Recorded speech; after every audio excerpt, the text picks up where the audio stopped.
Alrighty, I think we're live officially now this time after that little screw up there.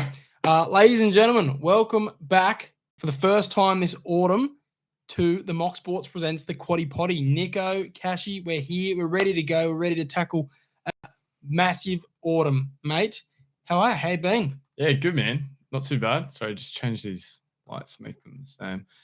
Yeah, good, man. Doing well. We're back. We had a double stream on Saturday, which kickstarted us. So if you want to see, we're going to do a couple more of them in the next couple of months, over the next every couple of weeks. So we're on double, which we talk about a lot. But no, it's good to be back. Good to be here in front of you guys. And there was a lot of people waiting on our other one before Cashy just put his face up. Yeah, if you were waiting, I apologize. You would have just seen me staring at the screen. Unfortunately, I'm not as technologically as savvy as Nick, hence why he is the podcast producer and I'm just the social media man. I'm going to let him stick to his job for the rest of the autumn, so that doesn't occur again. But we're here. We're ready to go. We've got people in the live stream. As per usual, we'll be talking mostly amongst ourselves unless they throw a real hot question in the chat, because we've also got plenty of listener questions that have been sent in via social media to get to as well. I guess, mate, let's just get straight into it. Thoughts on the racing in the last month or so, and thoughts on the racing going ahead in the next month now that the good horses are back in town? Yeah, it's been pretty dry lately. I know we've been sticking away from it mostly. I think we had a little, like, we'll have our best bets, obviously, but most of the time we're staying away from it. Back on the winning streak with the NBA, which is good. Yes. Getting some money back in our account. But 100%. Yeah, it's going to be good racing in the next couple of weeks, over the next couple of months, really. So it's exciting this week. It's not great, but it's still getting there. But in the next 2 or 3 weeks, you can see some really good horses starting to prep up, and a lot of 2-year-olds running around as well. So see how they're going. Yeah, on that, the 2-year-olds. Have you found anything that's screaming golden slipper yet, apart from Worderton? No, not really. I think I feel like the hype's not even there this year for us even. I know they're just so average. I went to the trials and I couldn't split them in a bad way. We've been to the trials before and found it very hard to split them in a good way because they're all just so good. They were just all so average in that first trial run. And then there have been a couple that have, run the lights out at their trials since then, gone to the races, haven't really lived up to that hype apart from Worderton. He's the only one that seems like he's a bit of a world beater, but is he beating much? No, not really. Is he going to just go on and dominate them all, or is he just going to end up this year's Stormboy? It could go really either way because they're very average on paper. Yeah, 100%. No, yeah, I don't know. It's the hype's definitely not there this year. I won't be, because the way it works out is our footy season always interrupts with the slipper day, and I always tend to miss it. But this year I'm not too upset about missing it, really. There's not really much that I'm want to get down there and really watch. So honestly, the better races on the day will be the ones that are around it, unless some stars start to jump off the page in the next few weeks when we start to get through these group races that are brought in for the 2-year-olds. The English Millennium we'll touch on later. It is shaping up to be one of the more low-key slippers of the last few years, especially since we've started doing it. A lot of the slippers have ended up being quite hotly contested, and they've been 2 to 5 really, really good chances. Apart from last year, obviously, it was supposed to be a 2-horse race that ended up anything but. But yeah, I just think there's one horse that I'll talk about in a few minutes that I'm quite keen on in the future. I'm not keen on it for the slipper. It could come out and win the slip now that I've said that, but I'm definitely keen for it for the size, the champagne. I'll talk about it in a minute. But yeah, it's Worderton or bust at the moment. And honestly, I'm not sold purely because of what happened with Stormboy last year. Anything can happen with these 2-year-olds, and I would be very, very careful jumping in to the futures market for this race, because literally Worderton could come out next start and fall flat on his face, or he could go through and just smash them all, end up a 5-time Group 1 winner, and then head off to stud. It's literally chalk and cheese with these 2-year-olds. You just can't split them for a very bad reason. Yeah, it's definitely not one that we're looking forward to, but we'll get into that a bit later as well. Another thing as well, Cashy's wearing it. We're selling hats now. Of course, selling hats. The store will be up for the next few days. If you're listening to this right now, before the races have, started on the Saturday, get on the mocksports.com.au, get yourself a hat. $35 plus shipping. It won't break your bank. You can rep it at the races, at the pub, at the footy, wherever you want. Nice and cheap to help keep the lights on here at the Mock Sports HQ. We're closing it on Monday afternoon. So if you're listening to this a week late, I don't know why you would be. It's too late. But if you're listening to this right now in gearing up for the CF4 Stakes, you can still head to our website. The link will be in the show description, and you can get yours now. I like it. It's very comfy, Nick. Yeah, I'm wearing one of the prototypes that just fit. I couldn't find the other one, I'll be honest. The Trucker Cup prototype. We're looking at maybe doing a run of Trucker Cups later in the year. Yeah, this one's all right. So if you get that one. The dad hat? Yeah, that one's nice. So, but yeah, if you're interested in that, we've got that as well. So yeah, it's pretty good. Yeah, if you buy a lot of it, we'll be able to do more runs of it in the future, as well as other merch pieces like the Trucker Caps. So if you think you like what Nick's wearing and you want to get one, maybe support us and buy this one first, because that one probably might never get made unless we see some purchases, because, Mock HQ, the lights could get turned off because the bills will get too heavy. But we've talked about stuff that we aren't looking forward to. Let's talk about stuff we are looking forward to, mate. First off, who is going to be your horse of the autumn? Who's the horse that's going to be in all the headlines come the end of autumn? Yeah, it's a tough one. I think it kind of depends if obviously Via Sistina, if runs around, won't do too bad. I think Chow Wolf for me is going to be horse of the autumn. I think he's going to be well suited to a lot of races in autumn. I think had a brilliant spring. It came out of nowhere, and I think this autumn will be one that will just replicate. So it's going to be me, horse of the autumn. Look, he's looking absolutely phenomenal in every piece of work he does, every piece of track work, every piece of trial work. He is just looking like the next big thing.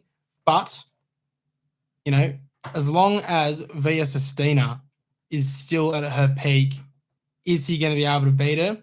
Well, we're going to find out next week. They're going head-to-head for the first time in the Apollo Stakes. I think it's going to be even better than the Pride of Jenny and Mr. Brightside showdowns of the spring. I think this could be a bit of a running rivalry that could feed generations, mate, feed families for the next year and a half. I think it's going to be very much so like the old Nature Strip versus Eduardo type rivalry. These two horses, Cheer Wolf, proven itself against quite a few of our A-graders, hasn't proven itself yet against our best horse, which is Via Sistina. Don't even question that. She is our best horse. Look at what she did in the Cox Plate. So it's our very best going against who could be the best. So I think they're going to go toe-to-toe almost the entire autumn, and then they'll probably go toe-to-toe the entire spring, because Joe Pride wants to see Cheer Wolf in the Cox Plate. We know that Via Sistina is going to be there.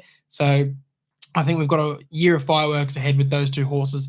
It's really exciting. My horse of the autumn, I'll go back to her. She's my girl. I'm not betting the hair this time, because it's silly at this point, because I know the hair is going to be staying on. It's Fangirl. And the reason I say that is because the spring, she was, she dampened. She was my number one horse in the country going in the spring. She's now number 10 for me. I think she'll be back up in the top 5 by the end of the autumn.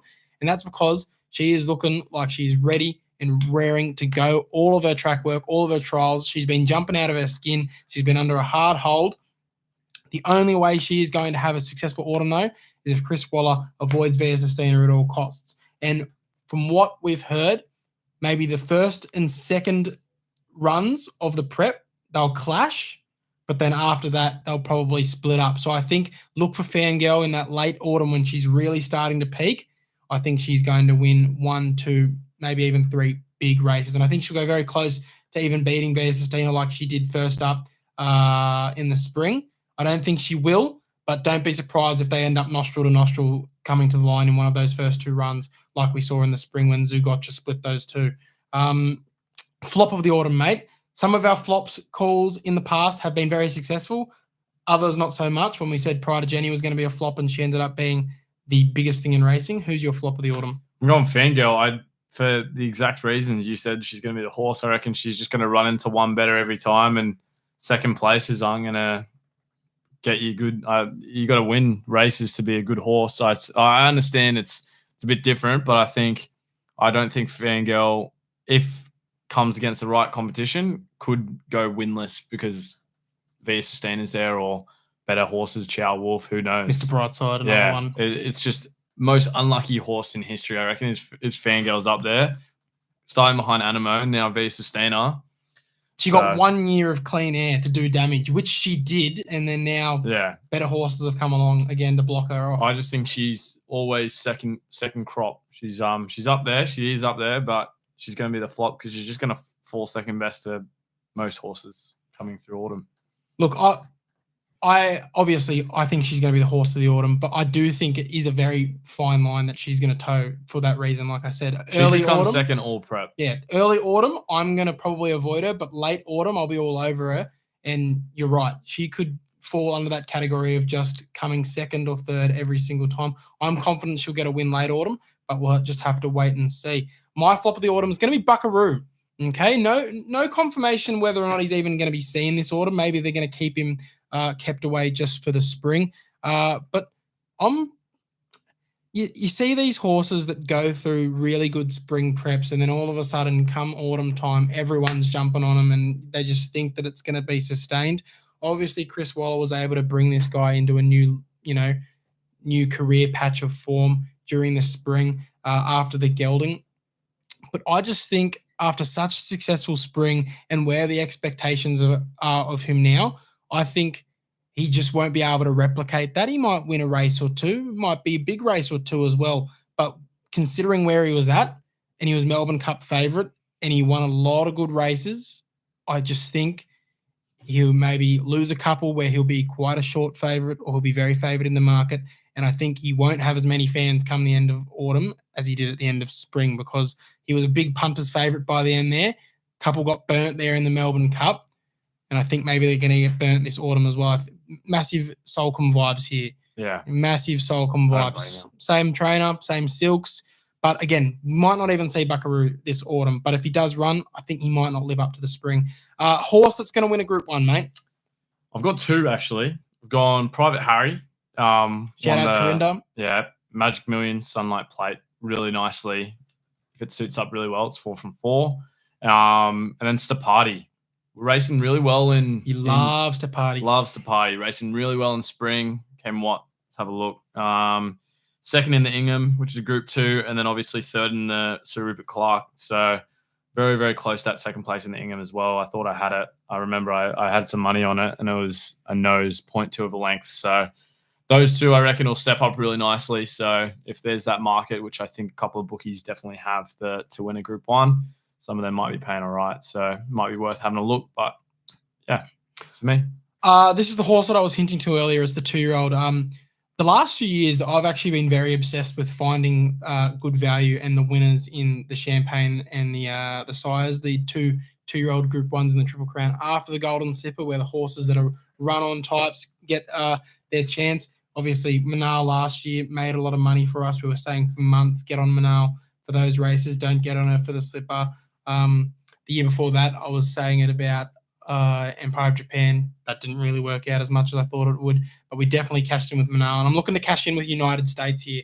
That debut was phenomenal. Just got to the outside and just flashed home like an absolute rocket. I know that I'm not providing any spoilers here.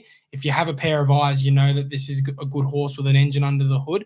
Do I think he's sharp enough for Golden Slipper?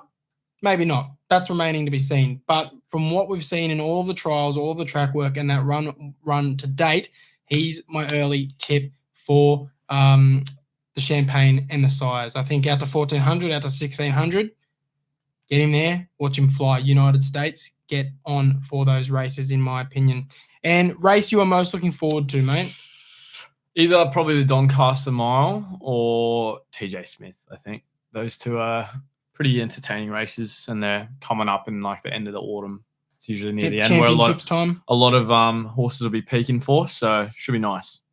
I'm most looking forward to a race in a few weeks' time. That's the Very Elegant Stakes, and the reason being that will probably be the first and last, or the second and last time that we'll see Fangirl versus Via Sustina. Chairwolf's also meant to be in the mix. Those three going head to head.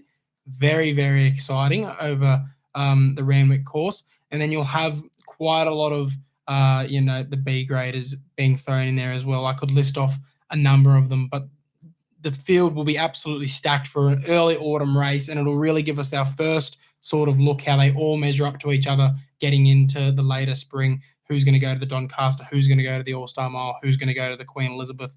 And a lot of them will probably end up in the Queen Elizabeth stretched out to 2,000 metres, and that'll be even more entertaining as it always is. But I'm very keen for a few weeks' time. Very Elegant Stakes will be an absolute barn burner. But, mate, enough catching up. Should we get into the listener questions on the hotline? Start for the hotline. Should be nice. Who knows what this could be? Could be anything. Yes, the mock hotline, of course. If you want to call us for anything, you can ask a question. You can even brag about a bet that you've won. Just let us know. Call us. The link is in the show description. We got Johnny Schnitzel kicking off the 2025 hotline. Ni hao, Osmosis, and McDonald's boy. I have an early tip for you chumps. Race 1, number 1 at Doomben. It's not because I own it or anything, but it's a good horse. Back it until you die, boys. All right. Gonna have to get on now. What's it called? I'll have to have a look. Didn't even give it a name or anything. Let's go Saturday, Doomden, race 1, number 1. Better luck next time. $3.80. All right. Not the worst. Not the worst. It's third up, 2 wins. Coming up first up here. Third start, sorry. Yeah, it's probably not a bad tip. All right, Johnny Schnitzel, if your horse wins, I know you'll have plenty of pocket cash.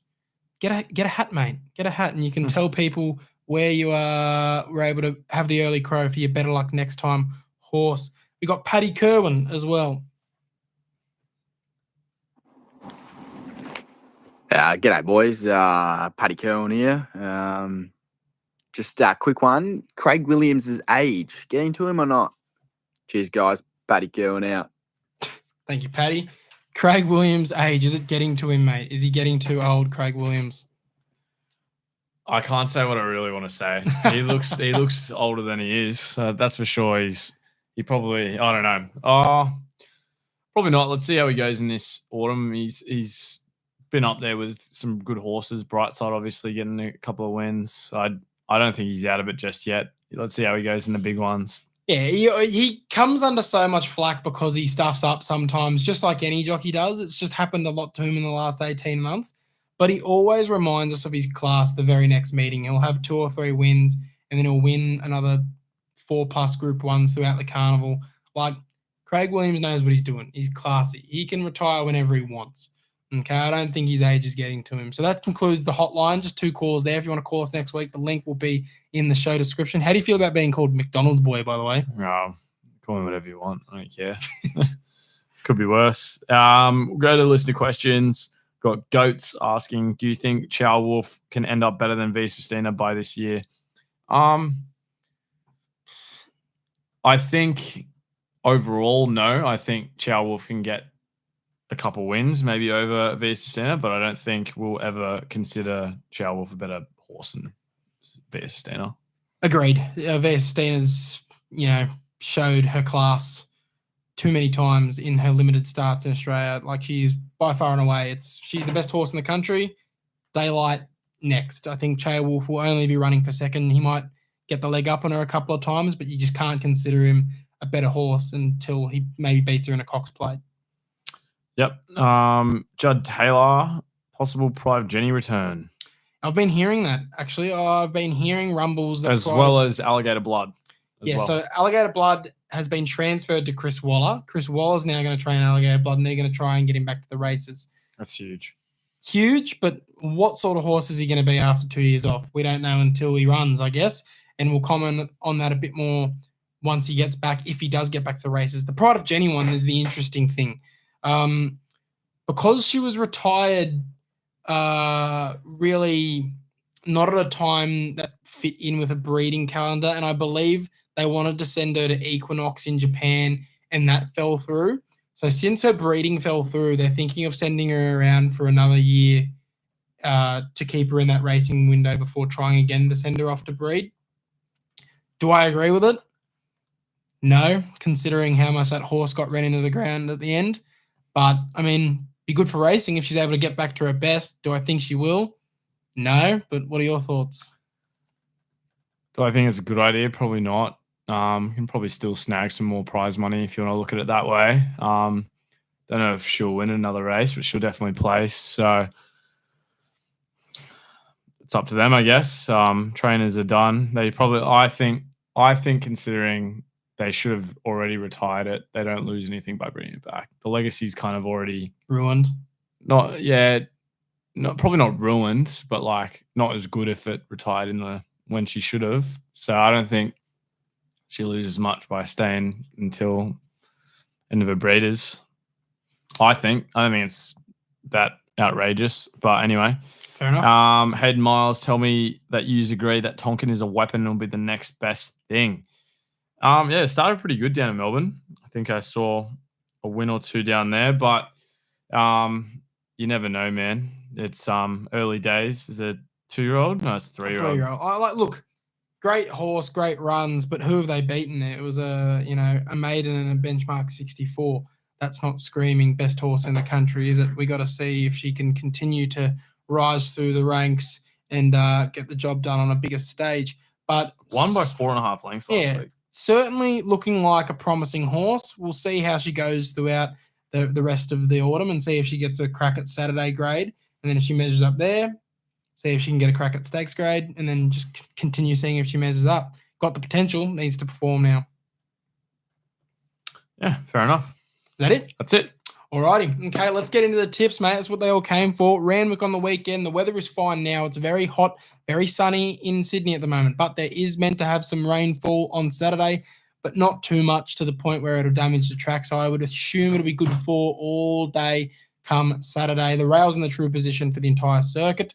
So racing will be as fair can be, mate. It's just a matter of finding the best horses on the day and, of course, monitoring any bias as it presents. But I don't think it will really have any, apart from maybe if the rail's red hot, because we're back in the true. We're going to start off with race 1, 1,600 metres, the benchmark 72 midway. I'll be straight to the point here. Ajita, shout out to you, Will Mitchell. Great price, $12 to win, $2.90. Last start, jumped way up in class and in distance. Honestly, wasn't disgraced behind the likes of Monarch's Brain Anchorage, who would give this field a spanking. Was also checked on the turn, able to pick herself up, close off well. It was also a sit and sprint type of race. Didn't really suit her. Her tempo is more, really building the gears and getting momentum around the turn. Drops back to midway class, gets better tempo, gets her pet distance. I think she only runs well. Ajita. Fair enough. I'm going with Piraeus here, a horse that I've been unlucky with in relentless past. With this horse. $4.80. I know it says that it probably hasn't had a break, but it had a little bit, just over 5 or 6 weeks off during December. Pretty much third up here. When a third up record, it's 4 starts and 4 in the placings with 1 win in there. So not too bad. 6 barrier. Zachy Lloyd can get it done. Not too bad for me in the first. As we move to race number 2 at the 1,200 meters, got the highway. We'll be going through this pretty quick. I'm not too sure, to be honest, but I'm going to go with a Pendor, Timmy Clark on $8, $2.50 dartboard here, fellas. So stick with whoever you want, but if I had to pick one, it'd be that. Yeah, look, Creon for me, another one that I'm targeting because it's dropping back in grade, jumped way up to benchmark 78, and honestly, again, wasn't disgraced, finishing less than 3 lengths off a horse by the name of He's Done Hot 2, who was the $2.40 favourite in the last race on the card, Nick. So that's fantastic form for the highway, in my opinion. Just needs a clear run to the line. $9 to win, $2.90 for the big grey Creon to get the job done in the highway. Race 3, the 1,000-metre Lonhro Plate. The 2-year-olds, like we said earlier, very average, and it's a very average field here. Most of the 2-year-olds have been quite average, so anything can really win this. Extractor has the North England and West of Swindon form. Baywat, or I'm not sure how you say it, was a hype horse coming out of trials and then failed on debut. And then you have Bella Zane representing the 2-year-old Queen Gay Waterhouse as well. But you would think that she scratches here and goes to the English Millennium now that she's gained a start. It's an interesting one here.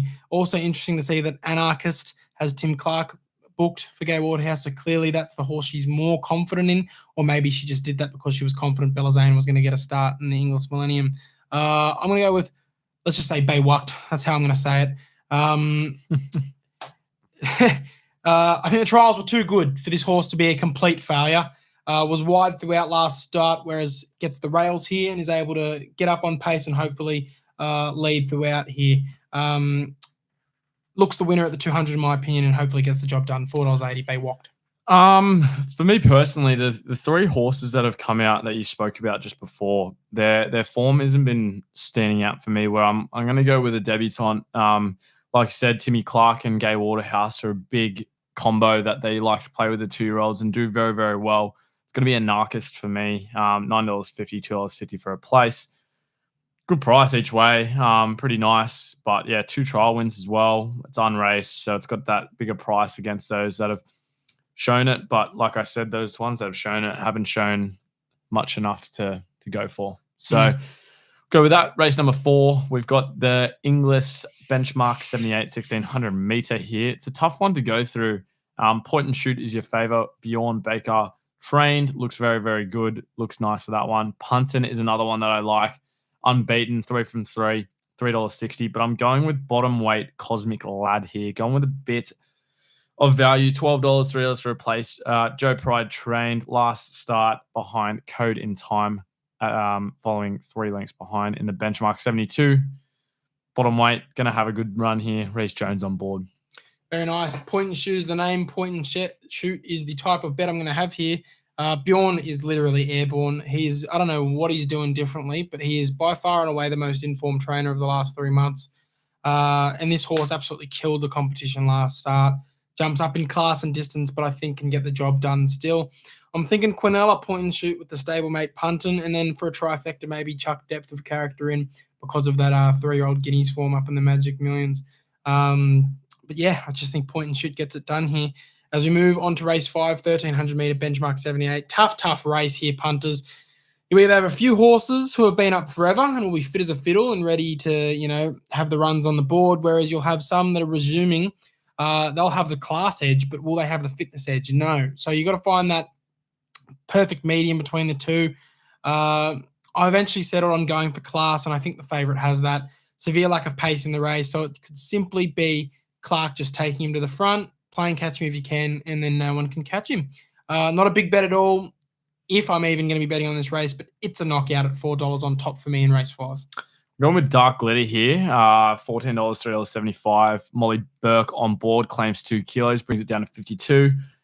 Just missing out just a little bit here in the last couple of races. 4th place being the worst of the last, 6 or 7 races it's run in. I know the class is probably a bit hard for it, but I reckon it's a good chance. It should be there or thereabouts. Definitely an each way chance. I'd go each way for sure. So that'll be for me. As we go to race number 6, benchmark 94, $1,000 meter race. Straight to the point. She's an A-lister for me, $6, just out of the each way, but looking very nice. Like you said, Bjorn's on fire. First up here should be very, very nice. Very good first up record. 4 runs, 3 wins, 1 second place. I'm a big supporter of the Black Cloud. Rose through the ranks really strongly last winter. Gave me massive think about it vibes. Then had a crack at stakes racing in the spring and didn't quite measure up. So maybe this is her ceiling. But I think benchmark 94 is much more suitable class. Finds herself with just 52 kilos on the back as well. Does her best work when fresh. Hopefully finds the front late at $4.80. Black Cloud. For me, we skip race 7. That's in the tip-off. Mate, send us to race 8. Race number 8 here. It's going to be my first favourite of the day, I think. Gatsby's, $2.80. I think just been the best horse that has just been missing out lately. So J-Mac on, first up, 2 from 2. Going to be there again. It's just been a bit unlucky with the horses falling behind, but I reckon it's the best horse in this race. I reckon Waller really does well with the 3-year-olds coming through, and Gatsby coming into a 3-year-old year here will be better than Mayfair, who is the next best chance with Waterhouse, who usually peaks at the 2-year-old and they usually fall off. So we'll wait and see, but I think Gatsby's for me. Look, I was going to be on Gatsby's. I'm a big Gatsby's guy. I did have multiple futures bets on him, neither of which came off as he tailed off there in the spring after an amazing first up run, but was no slouch in the Cornwall by any means. But linebacker fresh off a gelding. I know this is well short of his best distance, But boy, oh boy, did he have big nuts. He's chopped them off now. So I think he only runs well. Would be surprised to see him out of the finish, because if he is really out of the finish, surely he's just a squib, plain and simple, and I'll be jumping off him at all costs. But at $4.20, fresh off a gelding, considering the ability he showed when those nuts were on, I think now that they're off, he can be sharp enough to get up at 1,200 metres. So linebacker for me. Fair enough.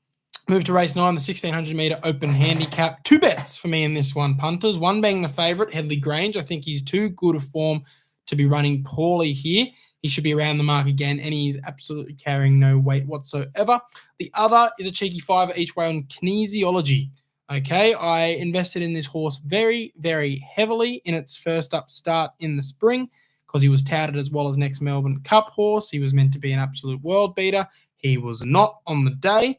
But second prep in Australia, had more time to acclimatise to the conditions, Waller's been able to see a lot more of him instead of being fresh off the plane, going straight to the races. So hopefully he can be getting up and about here and getting the job done. 1,600 metres, obviously, is going to be short of his best distance. He's also double nominated down in Melbourne, so you'll see him appear in both quaddies later. So one of those quaddies is going to have to be altered when the scratching comes in. But at $26 to win, $5.50 to place, couldn't possibly let him go around without something on. So Headley Grange and kinesiology for me.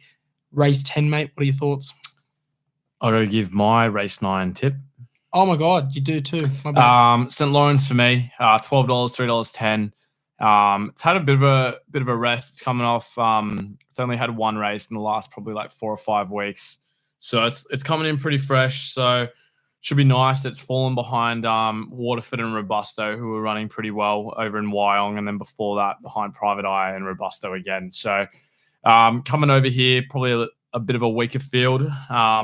But yeah, I still reckon it's pretty fresh into its prep, where it's pretty good. First up, it's 3 wins from 4 and 1 in the minor placings, and then second up, it's 2 wins from 3. So it's usually, I think it's playing more of a first or second up kind of run. I know it probably doesn't seem like it, but I think it'll play as that because it hasn't actually been racing that much. So St. Lawrence for me, race number 9. I know you didn't want me to give that one, mate, but sorry about that. Had to sneak in. And last of the day, race number 10, 1,200 meters, benchmark 78.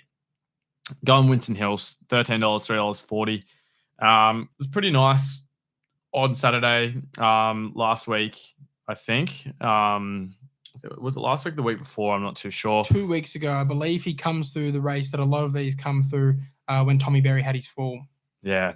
Didn't mention that either. Should have said, shout out to Tommy Berry. Hope he's all right. Yes, hope he's recovering. Apparently he'll make a full recovery, which is good. That's awesome. But yeah, Winston Hills looking pretty good. Won first up and then getting a bit unlucky in the last couple of races. Like I said, 2 weeks back was pretty nice. So ran on nicely for fourth. $13, $3.40. That'll be mine in the last. I'm going to be nice and boring. Favourite for me. He's done hot too. Bjorn, 2 in form, not to back him in here. And the horse has been building to a win this prep with 2 second placings quite narrowly. So hopefully he can get the job done here. Okay, that concludes our first rundown of the autumn. We now head to the Great Tip-Off. We've got 2 races to contest. The Great Autumn Tip-Off, obviously, I run the spring. I believe you won autumn last year. So you're looking for 2. Yeah, because you were going for 3 straight tip-offs, and I was able to stop you from that. But you're looking for 2 straight autumns. Haven't set the punishment this time, guys, but one thing's for sure, it won't be eating related. We're going to stick away from eating related challenges for a while because it did a lot of damage on Nick's body, and I don't think my body would be able to hold up considering the health issues I've had. That's all I need to say. But fair enough. Well, we'll talk about it. If you guys have any ideas, we might put a poll up or something and you can comment it. But who knows? We'll wait and see. So we'll get straight into it, mate. Tip off. English Millennium to start. Let's start with that. Then we'll leave the CF4 stakes for last. So 1,100 metre English Millennium at Randwick, race 7. 2-year-olds, of course. We had the Magic Millions a few weeks back. Those are for horses that have been sold at the Magic Million sales. These are for horses that have been sold at the English sales. Look, not an amazing field, but it never really is because the Golden Slipper winner doesn't usually come out of the English Millennium. We saw last year Fully Lit, who didn't really do much in the end. And then the year before that, I believe it was I always forget the horse's name because I go to say Lost and Running, but it's not Lost and Running. because it went in. Learning to Fly was the winner the year before, and it went in as the big hype horse. Probably could have run the lights out in the Golden Slipper, but ended up being very naughty in the barriers, threw the jockey off, and then we all know what happened then. So, look, try and find your winner here. If you really love it, put some money on for the Slipper, but history tells us the Slipper winner isn't coming out of this race. What are your thoughts? Tough one. Bit of a dartboard here. You can watch it how you want. I'm going with Bellazane. Timmy Clark, Gay Waterhouse. We'll talk about that combo with 2-year-olds. $8.50 is a good price for me to have. $2.60 each way. It's just good to see a bit of better racing coming back, but we're not fully there yet where we get a lot better horses. So Bellazane for me, first up wasn't too bad. Bella Mercy in that race was absolutely insane. So 3 lengths behind that is good enough for me. And yeah, it's going to be that for me. Well, yeah, you have to consider the Jim Crack form there. It stood up. It's basically one of the only 2-year-old form lines that have been good to follow. Belle Mercy, obviously, we haven't seen since. We're looking forward to seeing her come back. OLA won the Wyong Magic Millions, then won the actual Magic Millions. Memo has also come out and run exceptionally well. And then some others have put in some good efforts as well without, shooting the lights out. So certainly a good form line to follow there. When it comes to form lines, I'm following one as well that's a bit left field. I'm going for a roughie here. I may as well try and get an early lead out on you. Nice and early, mate, and let you try and run me down. I'm going Draft Burners at $27 to win, $5.70 to place here. Why am I going this roughie, Nick? Simply put, he gave Blitzberg windburned last time he was at the races. And then Blitzberg, obviously we watched this live on Dabble, gave his competitors windburn last week at Rose Hill. So hopefully that's a nice form line to follow. It's like I said, it's very, chop and change with these 2-year-olds. Anything can happen. You've got to try and find a needle in a haystack when it comes to following form. Hopefully this is a really big needle in a very small haystack, and I've found a $27 winner to kick off the great autumn tip-off. So Grafter Burners in the English Millennium for me, punters. Fair enough. All right, we head over to Caulfield, the CF Stakes, the race of the day by a country mile, because we've got some absolute A-grade horses here. Mr. Brightside, Southport Tycoon, Pinstripes to Poddy, Another Will, Freedom Rally, Schwartz, Samana, Super Smink, and Private Life. Multiple Group 1 winners here, all going head-to-head. What are your thoughts? I don't know. It's I think Another Will at that price is a bit short for me. I think Brightside's probably deserved to be at that price. 1,400 meters is it a query? Probably not. I'm going to go Poddy, $15, $3.30. It's just honestly been there or thereabouts for so many races. And if it gets up, I don't think anyone will be that surprised. And at that price, I think it's worth a bet.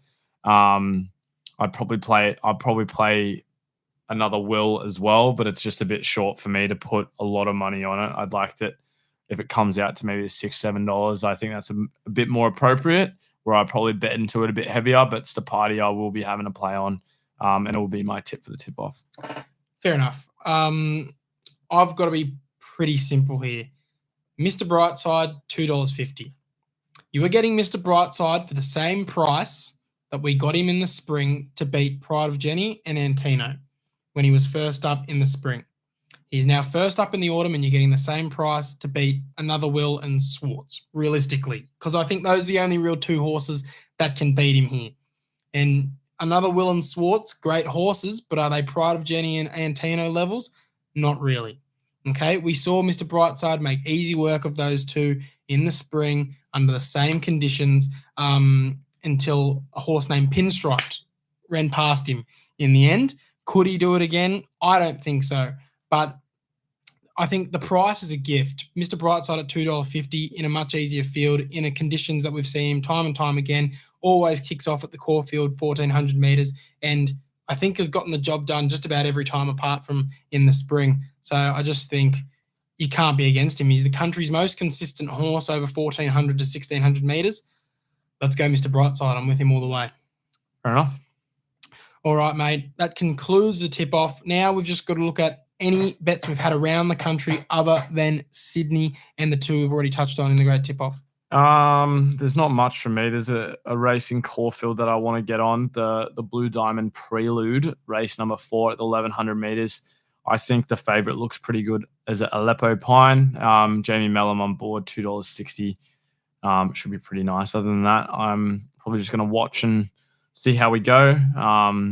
Maybe even Ray Magnerio in race number 6 can be something to have a look at as well. Should be there and thereabouts. Always is. Fair enough. I've got a few here. Let's just go through them now. Caulfield Race 3, Berkshire Breeze, $5.50. Was one of the local hype horses when it came to the Cup season last year. Didn't really eventuate into that, but I just think he is better than this field. Mark Zara on board, $5.50 to win, $2 to place each way. Race 5, My Gladiola in one of those previews, the female version. If it goes below $2, won't be touching it, but I do think it wins. So I'll have it on top. Like I said, betting-wise, if it's over $2, bet. If it's not, stay away. You don't want to be betting on a $1.90 2-year-old. Caulfield Race 6, Mahaba at $4. Only got beaten by top-class horses in the spring, and then comes back to B-graders, in my opinion. So $3.80 is a price I can definitely entertain for Mahaba there.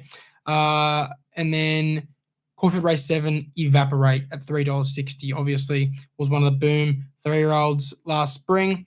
Was in the Cox Plate.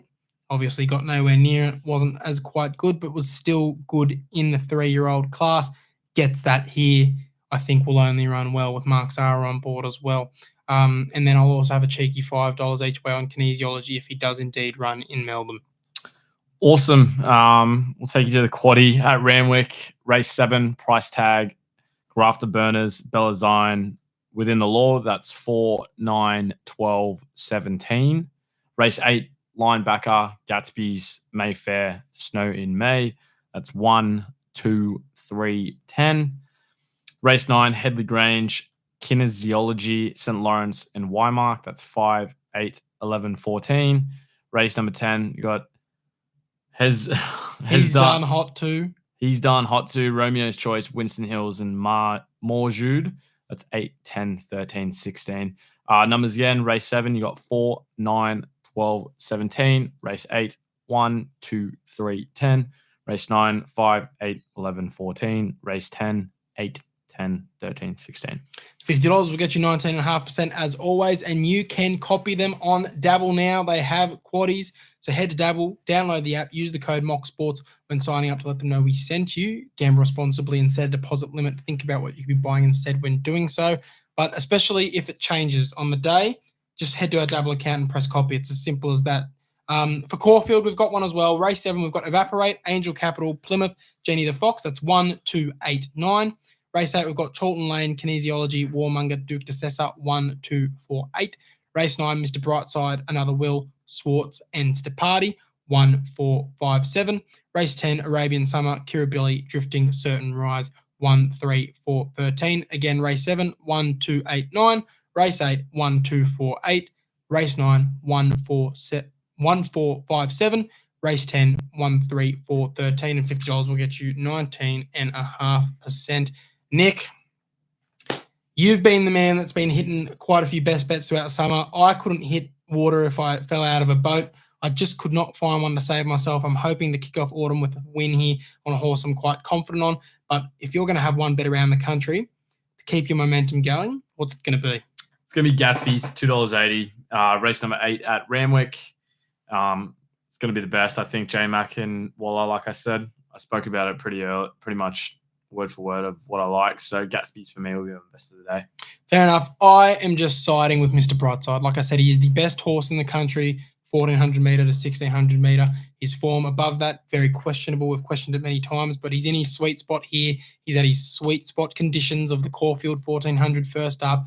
Dry deck it should be as well, unless rain that isn't forecast comes down. Mr. Brightside, 250. But he can get it done in the wet anyways. So, yeah, I'm very confident in him. Mr. Brightside is the best bet around the country. Awesome.